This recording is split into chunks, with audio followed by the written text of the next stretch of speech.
Pozdravljeni v odmevu tedna na domovina.je. Teden, ki je za nami, je prinesel kar 2 krvava pokola v Srbiji, pestro dogajanje v Ukrajini, vroče pa je tudi na slovenskem političnem in medijskem parketu, kar bova tokrat za vas komentirala s sodelavcem Rokom Frelihom. Rok, pozdravljen. Lep pozdrav. Torej, v Beogradu je 13-letni učenec 7. razreda ubil 8 sošolcev in varnostnika, učiteljica zgodovine in še 4 sošolci so poškodovani, ena sošolka v kritičnem stanju. Nato je včeraj sledil še en krvavi pokol, tokrat 21-letnika, ki je za sabo pustil znova 8 žrtev, vse mlajše od 23 let. V dneh po napadu pa je prišlo tudi do več manjših incidentov, denimo dijakinja je z nožem porezala dijaka in učiteljico. Po minuti molka za umrle je učenec mahal z plastično pištolo. Na socialnih omrežjih pa je učenec iz Bihaća grozil, da bo sam naredil podoben masakr, kot smo mu bili priča v Beogradu. Kaj se dogaja? Je takšne tragedije možno preprečiti oziroma kaj lahko naredi recimo tajna služba, socialne službe, družba?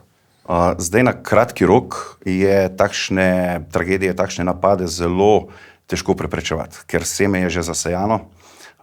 Gre pač za nek globlji družbeni pojav, gre za nek odraz sodobne družbe, za sproščanje nekih napetosti.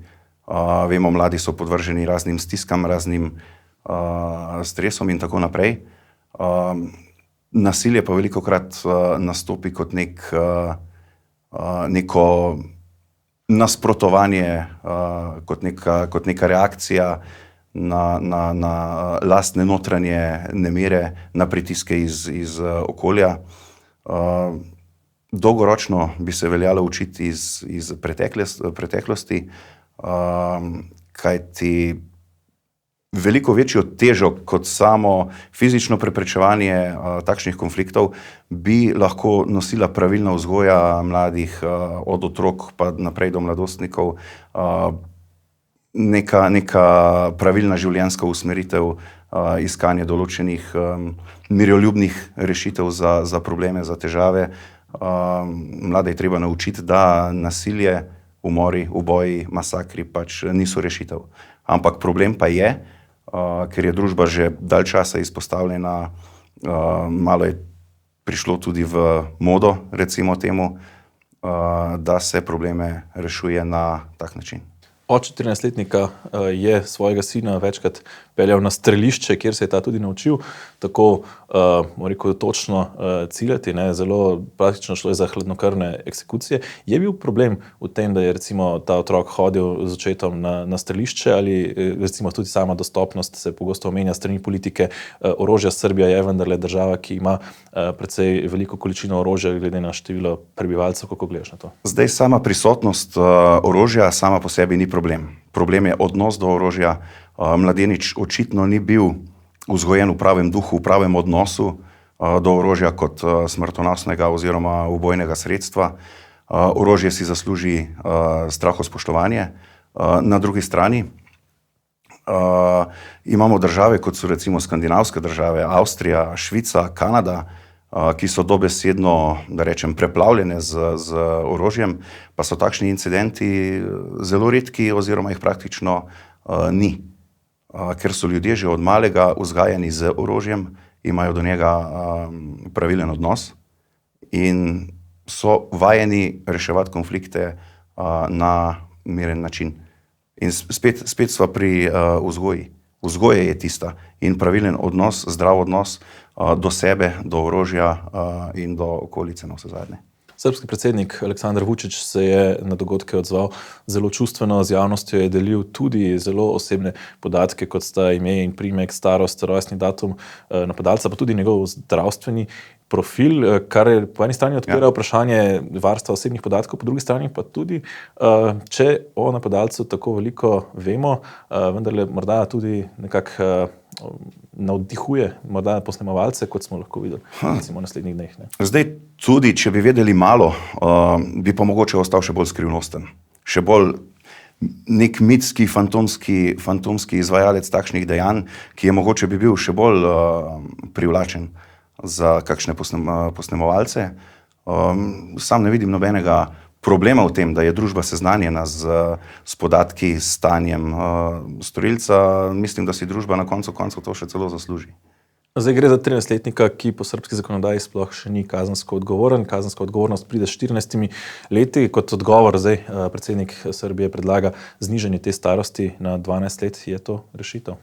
Pa v končni fazi verjetno da, ker če je posameznik sposoben zagrešiti neko dejanje, je verjetno sposoben nositi vsaj del neke odgovornosti. Da se ne pusti mladostnikom čisto vse, ker neodgovarjanje pred zakonom je lahko še dodatna motivacija za marsikoga, da bi se poslužil takšnih dejanj in odšel nekaznovan. Kje smo tukaj v Sloveniji? Bili smo priča recimo pred tedni recimo medvrstniškemu nasilju v supermarketu v Celju, tudi že nekim napovedim takšnih pokolov na eni izmed gorenjskih osnovnih šol. Kako daleč od Beograda je Slovenija? Ni prav daleč. Tudi naša družba na to ni imuna, prihaja do nasilja medvrstniškega ali kakršnega koli. Smo podvrženi enakim trendom, kot veljajo v svetu nasplošno. In isto velja za nas, nismo imuni. Tudi mi se moramo nekako kot družba začeti pravilno vzgajati za mirno reševanje konfliktov, za nek zdrav odnos. Lahko se tudi v Sloveniji kaj takega pripeti. Ne bi bilo čisto nič nenavadnega. Pa to ni zaradi nekega olajšanega dostopa do orožja ali karkoli v tem smislu. Gre pač za stanje v družbi, ki ni rožnato. Prav nič rožnato ni tudi v Ukrajini, kjer svet nekako pričakuje neke vrste protiofenzivo, ki naj bi se pripravljala že več mesecev. Neki prvi obrisi se morda že kažejo s tem, ko je ukrajinska vojska uspela prečkati reko Dnepr na več točkah. Prišlo je do recimo razstrelitve skladišča goriva na polotoku Krim in pa tudi do dveh dronov, ki sta letela nad Moskvo. Enega so razstrelili dobesedno nad streho Kremlja. Predlagam, da si pogledava ta posnetek. Ja.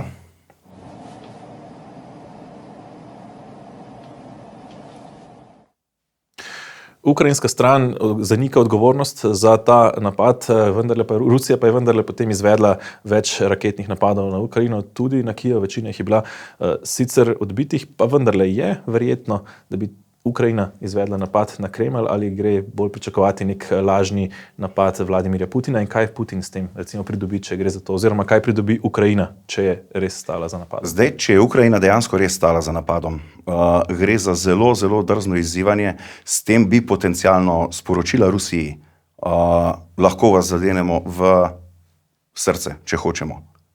To bi bilo sporočilo, ampak takšno sporočanje bi bilo zelo, zelo preveč tvegano, ker bi pomenilo, da je dejansko napadena mati Rusija, kot se reče, in po ruskih dokumentacijah, po ruskih strateških usmeritvah je to že zadosten razlog za uporabo tudi jedrskega orožja, česar si pa nihče ne želi, in mislim, da je tudi Ukrajina dovolj modra, da se takih stvari ne bi posluževala. Prej bi rekel, da je šlo za nekakšen false flag operation ali da za tem stoji določena ruska sfera, ki hoče nenazadnje to prikazati kot nek poskus Ukrajine napada na rusko ozemlje, na glavno mesto. S tem bi Rusija dejansko lahko še dodatno utrdila protiukrajinska čustva, ki jih stalno širi preko svojih medijev, preko družbenih omrežij, preko svojih kanalov komuniciranja. Tako da pod črto bi rekel, da gre prej za napad sam nase, kot pa da so dejansko za tem Ukrajinci. Bo pa čas pokazal. Ne moramo pa o ničemer 100% reči, da je to.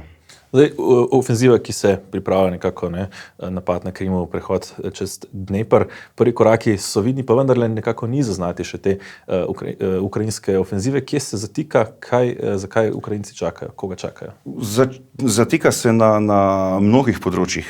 Na vse zadnje pri pozni pomladi, ker drevje še ni ozelenelo in je določene operacije težje izvajati. Največja Ukrajina zdaj trenutno ima 50 do 60 tisoč svežih vojakov pripravljenih na ofenzivo, usposobljenih po NATO-vi doktrini. Usposabljali so se v Nemčiji, na Poljskem predvsem in pa nekateri tudi v ZDA. Vendar ima Ukrajina največji problem pri dobavi streliva. Evropa, smo videli, ni enotna, na kakšen način zagotoviti v nekem danem času tisti milijon obljubljen artilerijskih izstrelkov. Zatika se čisto pri političnih, ne samo pri kapacitetah proizvodnih, ampak tudi čisto pri političnih odločitvah, kdo in na kakšen način bo te zadeve proizvajal. Francija je zakuhala tukaj konflikt, ki Ukrajincem resno ne gre na roke. Poljaki temu probajo kontrirati z korejskimi komponentami za proizvodnjo tega streliva. In na koncu koncev nekateri analitiki menijo tudi, bolj ko Ukrajina zavlačuje, boljše je zanjo, ker se lahko bolj okrepi in v danem momentu je to res. Je to res. Moramo biti pa previdni, da se čakanje ne zavleče do takrat, da bi se ofenziva lahko potegnila v jesen, takrat bo spet neugodno vreme ali bog nadej do zime. Takrat se bo pa stvar spet popolnoma ustavila. Kaj lahko recimo Ukrajina realno doseže vojaško, recimo v tem poletju, koliko morda ozemlja lahko realno osvoji? Cilj Ukrajine trenutno je zasedba zaledja Krima. Prodor iz smeri Zaporožja do Krimskega polotoka in pa na drugi strani do Azovskega morja. In s temi kapacitetami, z novimi NATO-vimi tanki, z usposobljenimi vojaki, bi lahko bila tega dejansko sposobna. Je pa res, da tudi ukrajinski štab in pa obrambno ministrstvo svarita pred prevelikimi pričakovanji. Papež Frančišek je v luči obiska na Madžarskem, kjer je tudi molil za mir v Ukrajini, novinarjem na poti domov povedal, da Vatikan sodeluje v tajni misiji za končanje vojne v Ukrajini. Kakšna je vloga Vatikana v tem konfliktu in kakšna je ponavadi recimo vloga Vatikana v takih zadevah? Vloga Vatikana je ponavadi v tem zadnjem pontifikatu diplomacija ni bila prav očitna. Predvsem se mi zdi, da so postali kar malo apatični vatikanski diplomati. Govorimo o diplomaciji, ne govorimo o pastorali, o nekem verskem delovanju, ampak o cerkvi, ki prek svoje diplomacije uveljavlja svoj položaj neke svetovne, univerzalno sprejete moralne avtoritete. Vatikan je bil v zadnjem času preveč neodziven, tudi ko je šlo za posredovanje, diplomatsko posredovanje proti recimo nasilju ISIS-a nad kristjani ali pa na afriški celini smo priča stalnemu, konstantnemu nasilju nad kristjani v Sahelu in podsaharski Afriki, pa Vatikan praktično ni storil nič oziroma saj nič takega, kar bi prišlo v javnost. Zdaj, to, da se zavzema za zmanjšanje, prekinitev nasilja, za mir v Ukrajini, je pohvalno, ampak se mi zdi pa, da so te misije še vedno premalo diplomatsko, medijsko izpostavljene, ker ne nazadnje svetovna javnost je tista, ki ima velik pomen, no vse zadnje se kroji svetovno javno mnenje preko medijev in kot nek mirovni faktor bi Vatikan, mislim, da moral nastopati z bolj odprto in jasno, transparentno diplomacijo. Tukaj ne pride v poštev tajna misija, se mi zdi, ampak bolj javno nastopanje, ker gre za ločevanje med prav in narobe. Papež je sam tudi izrazil, da je pripravljen obiskati tako Putina kot Zelenskega, pod pogojem, če privolita oba. Ampak bojim se, da Rusi ne bi bili ravno navdušeni nad... Bodo potem Kitajci tisti, ki bodo to vlogo prevzeli? Ne? Zdaj Kitajska igra pa svojo igro. Kitajska se ponuja kot neki mirovni posrednik v Ukrajini. Navsezadnje je tudi ukrajinski vrh izrazil določeno pripravljenost na pogovore v okviru kitajske pobude, kar pa pomeni, da če Kitajska pride kot nek organizator ali pa faktor, recimo faktor miru v Ukrajini, bo Ukrajina Kitajcem nekaj dolžna. In odkar se je Srbija začela obračati k Zahodu, je Kitajska izgubila neko središčno točko za svoje delovanje v Evropi in kot nova možnost se seveda se ponuja Ukrajina. Kot zelo verjetno po koncu vojne še nekaj časa nevtralna država, ne bi bila verjetno, če pride do mirovnih pogajanj, ne bo vezana, ne bo vstopila v NATO zaradi nekih varnostnih garancij, ki jih bo Rusom verjetno treba dati. In kot taka je tudi za Kitajce predstavlja zelo dobro, potencialno plodno izhodišče. Če pogledaš še Bahmut, kjer je poslišati težave, s katerimi se sooča plačanska milica ruska Wagner, nekako kot da bi si jo Putin želel znebiti, tako se zdi vsaj v samem Bahmutu. Gre tukaj za sabotažo lastnega državnega režima zoper svojo vojsko, oziroma kaj to pomeni za ruski potek vojne? Definitivno, ker je nenazadnje se Putin želi znebiti tistih zapornikov, ki so jih rekrutirali v Wagner. Po drugi strani se pa želi znebiti Prigožina kot političnega konkurenta znotraj Rusije. Zdaj, Wagner Ja? Wagner deluje tudi v Sudanu, kjer je pravzaprav ta konflikt, ki se na prvi pogled zdi nepovezan, bolj povezan z Rusijo, kot se zdi, kakšen ima Rusija tukaj interes, oziroma kakšno vlogo igra Sudan v tem meri moči. Konflikt je totalno povezan z Rusijo. Upam si celo reči, da ga je Rusija začela. Wagner je zelo dejaven ne samo v Sudanu, tudi v drugih afriških državah. Rusija je Wagner, profesionalci, ne zaporniki iz Wagnerja, ampak dejansko visoko usposobljeni profesionalci delujejo trenutno na strani uporniških paravojaških sil, bivših džandžavidov, se pravi, to so nasledniki kriminalcev, posiljevalcev, skrajnih islamistov in tako naprej, ki so bili v toku mirovnega procesa inkorporirani de facto v sudansko oblast, ampak Rusija si želi zagotoviti izhodišče za svojo pomorsko bazo na Rdečem morju, preko katerega bi lahko oteževala gospodarske načrte v Evropi, po drugi strani gre za boj za nadzor nad zlatimi rudniki, iz katerih se na črnem trgu Wagner direktno financira. In Rusija kot država si ne more privoščiti, da Wagner ne bi deloval in ščitil njenih ali pa zagotavljal njenih izpolnitev interesa v Afriki. Pogledal še na domači parket.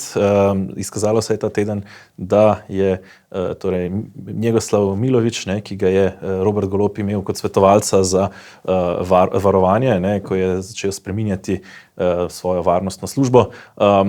Takrat se je govorilo nekako, da on deluje pro bono, zdaj pa se je izkazalo, da gre vendarle za človeka, ki ga plačujejo dobesedno vsa državna energetska podjetja, od GEN-I do Holdinga slovenskih elektrarn in Elektra Ljubljana. Samo od HSE in Elektro Ljubljana je prejel več kot 440.000 evrov.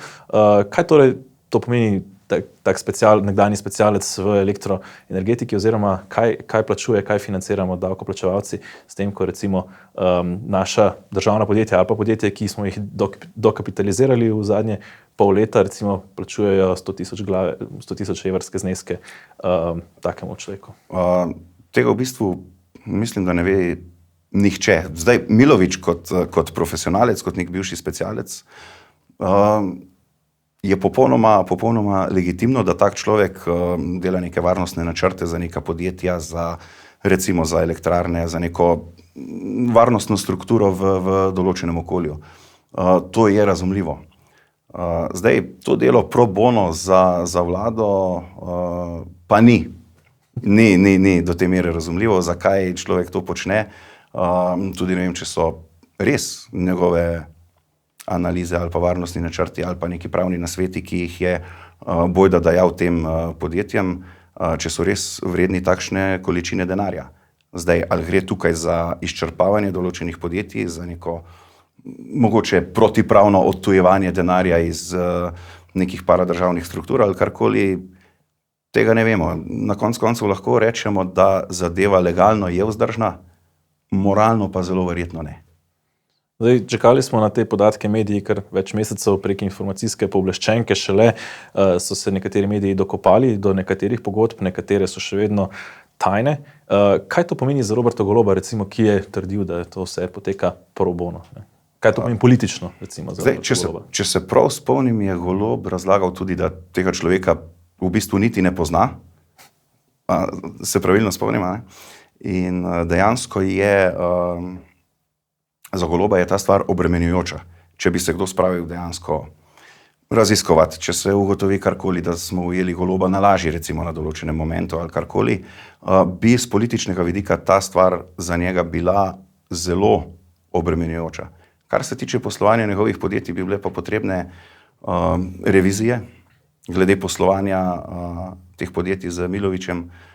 Kakšna revizija ne bi škodila, da se razjasni pred javnostjo in pred sodnim sistemom, ali gre za določene prekrške oziroma kazniva dejanja, ali so posli čisti. Zdaj, znova je potekal tudi shod upokojencev, znova se je zbrala velika množica, poleg običajnih zahtev, pa smo tokrat lahko slišali tudi Ruparjevo zahtevo po odstranitvi svetovalke predsednice republike, gre za Biserko Marot Meden, ki je odkrita podpornica zakona o evtanaziji, ki je tudi te dni, za katerega se te dni zbirajo podpisi, tako da nekako nova zahteva, ki pa je bila morda izrečena nekoliko robato. Predlagam, da si pogledava posnetek in odziv nanj. Gospa Musarjeva, tako svetovalko, kot jo imate vi, bi bil vesel edino Hitler v nemškem rajhu. Celoten državni vrh, kot je meni znano, predsednica Republike Slovenije in tudi predsednik vlade, sta odrekla legitimnost tako organizatorjem kot podpornikom včerajšnjega dogajanja. Skratka, Rupar res da zelo nazorno, ampak potem slišimo, državni vrh odreka legitimnost protestom. To je nekaj novega, zanimivega.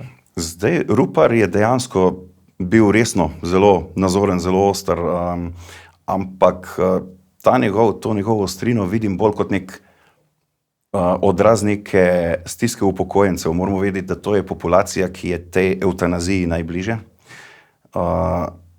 Nekako je bila verjetno bolj ali manj odstranjena iz javne razprave o pripravi te nove zakonodaje.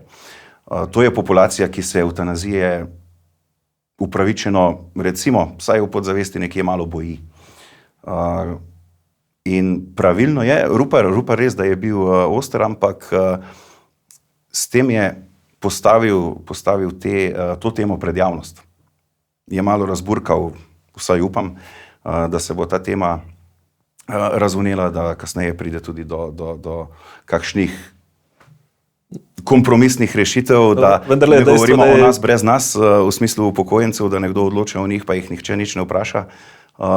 To ni v redu. No, vendarle je dejstvo, da Tretji rajh je ena izmed prvih držav, ki se je ukvarjala z evtanazijo oziroma, kot bi temu bolj točno rekli, medicinsko usmrtitvijo.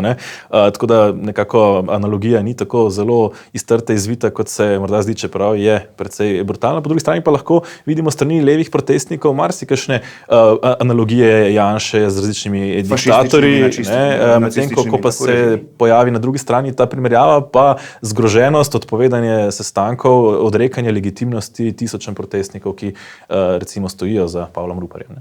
Tu smo spet pri dvojnih vatlih, pri dvojnih merilih. Če so naši, imajo neomejeno svobodo govora, če pa nekdo z nasprotne strani nekaj reče oziroma nakaže v smeri, ki nam ni všeč, potem pa jim odrečemo legitimnost. Legitimnosti neki upokojenski iniciativi, še vedno gre na desetine, na stotine tisočev ljudi, lahko rečem, da je nelegitimno odvzeti legitimnost takšni strukturi, takšni množici ljudi, ki navsezadnje predstavljajo velik močan faktor v naši družbi in ki so podvrženi neki ne najboljši obravnavi z strani te politike. Jaz mislim, da je še bolj kot izjava predsednice Musarjeve, Pirc Musarjeve, je izjava predsednice Državnega zbora Urške Klakočar Zupančič, je še bolj nek pokazatelj neke, pa tudi Goloba recimo, ki se tudi odreka legitimnost Ruparjevemu gibanju, da je to pokazatelj neke nonšalantnosti, neke diktatorske drže, v smislu z vami se ne bomo pogovarjali, si tega ne zaslužite, pa ne vem, kdo bi si bolj zaslužil mesto za pogajalsko mizo, kot pa recimo ravno upokojenci, ki so to državo na vse zadnje gradili in k njej veliko prispevali. No, Jaša Jenull ima redno konzultacije z ministri in premierjem. Če staneva morda še tukaj na tem desnem polu, kjer nismo vajeni nekih novih strank, ki bi nastajale po tekočem traku, zdaj pa se nekako dogaja kar precej nekega vrenja. Če samo pozamem, Pavel Rupar nekako napoveduje morda ustanovitev nove stranke, čakamo na Logarjevo platformo, kmečki punt je nekako dvignil SLS, Nova Slovenija ima svojo neko samostojno držo, SDS pa nekako sestavlja novi svet modrecev, po nasvetu domovine ga vodi Vinko Gorenak. Kako gledaš na to dogajanje desnega političnega parketa? Kaj lahko pričakujemo recimo v naslednjem letu, morda do evropskih volitev ali pa naprej? Desni pol se je aktiviral, kar je tudi desna civilna družba živi, nekako se to pretaka v politiko. Zdaj, če bi pokomentiral samo ustanovitev recimo sveta modrecev, takšna stvar je v stranki, kot je SDS, zelo zaželjena. Zakaj? Ker so v preteklosti predsedniku Janši mnogokrat očitali avtoritarno vladanje. Zdaj naj bi se ta stvar nekoliko blažila, mogoče lahko pričakujemo tudi bolj uglajeno komunikacijo z ostalim političnim okoljem, svojimi nasprotniki ali pa tudi zavezniki recimo, kjer se tudi krešajo določene mnenja. No, če govorimo o zaveznikih, NSI delajo pač svojo politiko, se s tem ne obremenjujejo toliko s konfliktom, kot pa z neko usmeritvijo za vnaprej. Če so pri teh iniciativah, recimo Logar, Rupar in tako naprej, malo pa skrbi dejstvo, da ni zaznati neke široke mobilizacije tiste sredine, ki ponavadi voli nov obraz. Predvsem za gospoda Ruparja mislim, da velja, da predvsem črpa iz bazena SDS-a in pa NSI-ja, kar pa v končni fazi zaenkrat še nima tistega doprinosa k povečanju moči desnega pola. Nenazadnje, gospod Logar pa tudi še ni začel nagovarjati širše množice in ne vemo, kako naj se kam se bo projekt zapeljal, kako se bo končal. Velja pa izpostaviti SLS, kmečke dogajanje okoli kmetijstva, ti kmečki protesti so stranko dvignili in SLS ima trenutno, mislim, da največji kapital, ki lahko seže čez to desno ograjo in nekako počrpa tudi določene volivce iz sredine. Zakaj? Ker SLS po svoji tematiki ne nagovarja samo kmetstva, kmetijstva in podeželja, nenazadnje nagovarja tudi urbano prebivalstvo z vzdržno prehrano, z zagotavljanjem prehranske varnosti. Tudi meščani radi dobro jedo, zdravo, varno in če bo znala SLS z gospodom Balažicom na čelu pravilno skomunicirati, mislim, da ima zelo velik potencial za črpanje volivcev tudi iz tega neopredeljenega urbanega bazena prebivalstva. No, za nami je še Svetovni dan svobode medijev. Slovenija je sicer napredovala na lestvici, zdaj dosega 50. še vedno nezavidljivo 50. izmed 180 mest, pa vendarle je zanimiva odločitev oziroma utemeljitev, kjer opozarjajo, da so ključni problemi slovenskih medijev cenzura, spletni napadi in pa fizični napadi. Teh nekako v zadnjem letu, odkar ni več petkovih kolesarskih protestov, nismo kaj dosti zaznali. Tudi Janez Janša ne tvita več kaj dosti o medijih, hkrati pa recimo Novinarji brez meja spregledajo brutalni prevzem Siola, potem poskuse prevzema RTV Slovenija, ki ga pravzaprav celo hvalijo, češ, da gre za depolitizacijo, koncentriranja lastništva sumljivih, recimo tako imenovanih odlaskovih imperijev in podobne, nazadnje tudi fiaska s premierjevim intervjujem, ki ga je opravila kar njegova ljubica, predvajala pa največja komercialna televizija v svojem informativnem programu. To je nekako zelo nenavadno, tudi niso se posvetovali z Združenjem novinarjev in publicistov. Kaj nam torej pove recimo ta situacija, ko se pravzaprav ukvarjamo predvsem z RTV-jem, ki je eden manjših problemov dejansko? No, omenjaš, bi se strinjal, pa mislim, da bi se tudi doktor Možina strinjal, da cenzura je problem danes v medijih. ampak pač z drugega konca. Ja, kaj reči o medijih? Mislim, da je že v začetku je problem samega dojemanja svobode medijev. A so mediji neko sredstvo za širjenje propagande, ki ga izvajajo družbeno-politični delavci, ali so mediji vzvod za neko svobodno, resnicoljubno poročanje. Jaz mislim, da smo v tem primeru priča konfliktu teh dveh nazorov. Na koncu koncev mislim, da je domovina eden izmed takih pokazateljev resnega, svobodnega in tudi profesionalnega novinarstva. Na drugi strani se pa takšne želje recimo dejansko res zatirajo, kot smo priča v primeru RTV-ja, ki se ga nekateri nočejo sprejeti neke pluralnosti, da je še kdo drug tam, vemo, koga je jebeno več, koga je manj in tako naprej. Nekako ostajamo v teh zacementirani v nekih razmerih iz leta 75. Nekateri bi jih radi nazaj. Ja, na tej točki lahko povabiva gledalce, da se naročijo na kanal ali pa tudi na tednik Domovina in s tem podprejo neodvisno novinarstvo. Midva pa, če so že začela s streljanjem, z njim še končajva. Že nekaj časa javnost spremlja poteze nekaterih blagovnih znamk, ki vsiljujejo politično ali drugačno ideologijo, najpogosteje bi lahko temu rekli LGBT ideologijo. V zadnjih tednih je bil to pivo Bud Light, ki so kot predstavnico žensk na svoje plečevinke postavili transspolnika Dylan Mulvaney, ki je ženska nekako eno leto, kot pravi sam zase, gre za moškega, ki se identificira kot žensko. Javnost je to pospremila z bojkotom tega piva. No, videli smo pa tudi še bolj odločno potezo Kid Rocka, ki je to pivo uporabil za tarčo pri streljanju. Grandpa's feeling a little frisky today.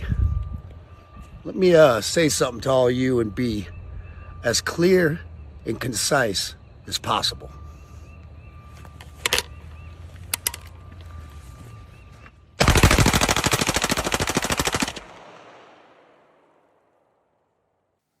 Torej, gre za nekako, je šel čez mejo, oziroma gre za neko zdravo uporništvo ali morda pozivanje k nasilju?